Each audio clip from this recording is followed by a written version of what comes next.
the nature of this program.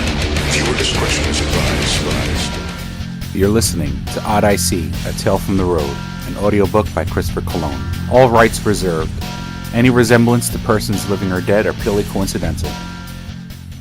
Chapter 10. Good God. It looks like you guys have just went 12 rounds with Ole Beelzebub himself. The farmer said, smiling. Sir, you don't know the half of it. I've dealt with his type before. A little respect went a long way. It wouldn't kill me to call him sir. You give respect when it's due. Where you boys headed? Well, sir, long story short, we're lost and we have no idea where we're going. Your prayers have been answered, son. I could offer some guidance. Trouble is, with my oxygen tank, there's only room for one other person up here in the cab. Your friends are going to have to hop in the back. They just have to watch where they sit. I'm sure they don't want to come upon any surprises. The farmer then started laughing, which quickly turned into a hacking cough. I was scared that he might keel over right there. That's all we needed. I've already seen my fair share of death and destruction. I didn't need this guy's death on my conscience too. Corey started to object. I don't see why you get to sit up front. It's not right. I should be sitting up there. Look, I spoke quietly, this guy seems comfortable with me and that's why I was invited up in the cab. We need a ride and he's doing us a favor. So please, just keep your mouth shut. I want to get off the road before Arnie's men come looking for us. I'm tired of walking. This guy is our only chance. I haven't seen another car for the last couple of hours. So let me do the talking and maybe we'll survive all this. Sure, go sit up there with your boyfriend. Corey never knew when to keep quiet, and when he reaches over to grab your dick, just let him do it. Crazy old pervert, is probably looking to get his jollies off, with some strapping young lads. So go ahead and take one for the team, Andy. The farmer luckily, didn't hear Corey's lament. I wanted to crack Corey right in the mouth, for making such ridiculous comments. I was so tired of his fucking bullshit rockstar attitude. I spoke through my clenched teeth, just get in the back of the truck, or so help me, we'll leave you right here on the side of the road. The same way you left Raphael. He spat back at me. Damn it. He was right.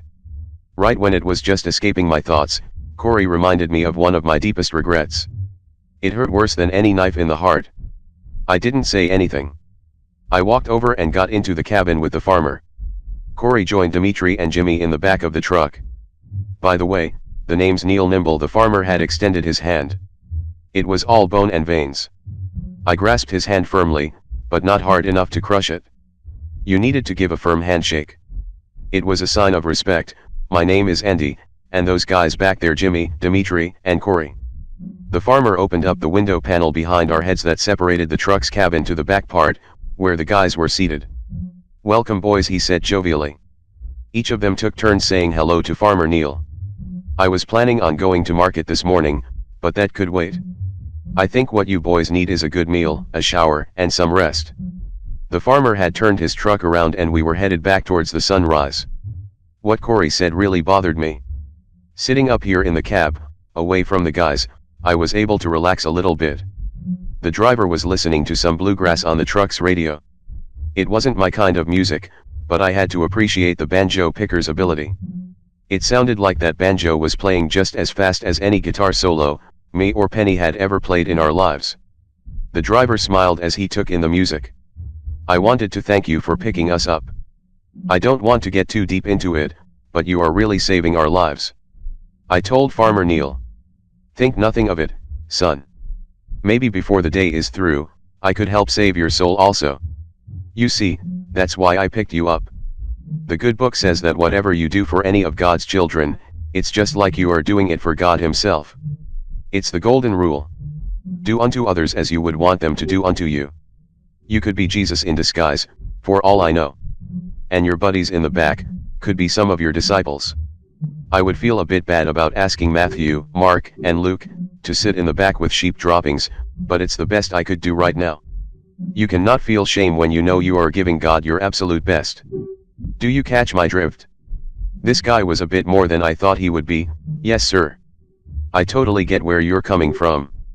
I'd hate to mislead you. We aren't wicked men, but we are hardly righteous. Well, definitely not of the same caliber that you are. Compliments always helped when somebody was doing you a solid. Pride is a sin. But thank you for kind words, son. So tell me, what do you boys do? It looks like you all work together. Yeah, we are in a band together. Our drummer just passed away. I hoped he didn't ask why. Sorry to hear that. He's in a better place, son. He's in paradise right now. The farmer was trying to be supportive, but his choice of words had twisted the knife that Corey had stuck me with minutes ago. Farmer Neil continued, so what music do you boys play? Country. Bluegrass. Blues. I swallowed hard. This was going to open up a whole can of worms. I didn't want to lie to the guy. Even if I did, I feel that he would see right through my lies and I would end up looking foolish. So I decided to tell the truth. Well, sir, we're a cover band and we play rock and roll.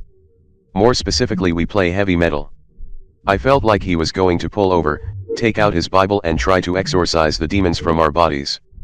Heavy metal wasn't too popular in the religious community. Unless you count Christian rock bands. But, nobody over the age of 14 listened to that crap anyway. The farmer did get a strange look on his face. He didn't look upset. He just looked like he tasted a particularly bad burp. After a small eternity, he spoke up and calmly said, that's the devil's music. Satan's symphony. The kind of music that drives kids to do drugs, kill their parents and shoot up their schools. He took his eyes off the road and looked directly at me. It wasn't a look of judgment. That's what I was expecting, but he didn't give it. I was expecting him to berate me for giving my life over to the Lord of Darkness. He didn't. He smiled and then went back to watching the road. Hate the sin, love the sinner. That's what the good book says. That summed it all up. We were sinners in his eyes. Maybe we were. I indulged in some hedonism, but it was always mutual. I've gotten into some fights, but I've never hit anybody that didn't have it coming to them. Just ask Gabby or the Ciccone family goon. I tried my best not to hurt anyone. If I did, it certainly wasn't my intention. I wasn't about to get into a morality debate with the farmer. He was a good man. Maybe he was a little close-minded, but then again so was I. Let he, who is without sin, cast the first stone. I knew we were at the farmer's house when I saw the barn with a huge cross nailed over the door. Reminds me of that joke, where Jesus goes to the hotel. He drops 3 nails on the counter and asks the innkeeper, could you put me up for the night? If I told that joke to our farmer host, he might end up nailing my hands and feet to that life-size cross. I kept my mouth shut. Welcome to the Nimble Family Farms, Farmer Neil said as the truck pulled up to the front of his home. From the side of the road, it didn't look so big, but as we approached, the size of the house was impressive. I knew, with those wiry hands, Farmer Neil built this house a long time ago. But why so big? That question was answered once we stepped inside. The minute he opened the door, I was in heaven. Eggs, bacon, cornbread, a medley of smells hit my nose, in the good way. I was so intoxicated by the delicious aroma, I wanted to drop to my knees and thank Farmer Neil for his mercy and hospitality. We all followed the farmer as he entered his home and guided us into his dining room. He walked slowly, mostly because of his advanced age and frail stature. He also had to lug around his green oxygen tank on its 2-wheeled carrier, so that slowed him down a bit also. The dining room looked like it went on forever. And the dining room table was huge. I took a cursory inventory of the settings. 14 chairs, and 14 settings had lined the sides of the immense table. For some reason I was reminded on the famous Leonardo da Vinci painting of The Last Supper, when I saw that table. Being around Farmer Neil, all my Sunday school lessons had slowly made their way back into my brain. I was brainwashed nice and good. I commented, wow, you must have a huge family. Farmer Neil majestically answered, 6 boys and 6 girls. Like the good book says, be fruitful and multiply. Sadly, almost all my babies have grown up and have gone out into the world. But we are always prepared for visitors. My wife has been cooking big meals for so long, she has all but forgotten how to cook for just a few people. She's always in the mood to feed an army. The army of Jesus, praise the Lord. Don't let that old windbag talk your ears off. A voice said, coming from the kitchen. It was a young voice. She had stepped into the dining room and had looked just as beautiful as this morning's sunrise. Rosy cheeks, silky blonde hair, and a curvy corn-fed body that indicated years of hard farm work and healthy diet. The quintessential farmer's daughter. All the air was sucked out of the room as she entered. Wicked thoughts entered my mind, and I knew my bandmate were feeling the same way. She was drop-dead gorgeous, and it was without the tiniest bit of makeup. There was absolutely nothing artificial about her looks at all. Good clean living had forged this ravishing creature that stood before us. Instantly, I recognized a certain innocence about her. An innocence that I would have loved to corrupt. I wasn't about to slight our host like that. He had welcomed us into his home with open arms, and she was his baby. She was off limits, and I understood that. I just had to keep my distance to avoid any temptation. Listen here, Holly. Farmer Neil turned towards his daughter. You show some respect. You may be the youngest, but that doesn't mean I'll let you get away with your smart mouth. I've raised you, and your brothers and sisters, better than that. I'm just teasing, Pop. Relax. She stepped over and gave him a kiss on the cheek. Good morning. I was helping Mom in the kitchen when I heard you come in. I thought you were going to market, but now I see that you have come across some lost souls. She said and smiled in our direction. Hi, I'm Andy, and this is Jimmy, Dimitri, and Corey, I said as I pointed out each of my bandmates. Corey quickly stepped forward and reached for the daughter's hand. He took her hand in his. It was obvious what he had on his mind, and I hoped that he didn't overstep any boundaries and offend our host. I'd like to thank you, your father and your mother, for allowing us into your home. It is awfully Christian-like to open your doors to us like that. He was about as genuine as $3 bill, and we all saw it. Holly returned the handshake, but wasn't impressed at all. She blankly released herself from Corey's grip and addressed us. So what are you guys doing out here? Looking for work? No offense, but you're all a bit too pale and unskilled to be farm hands.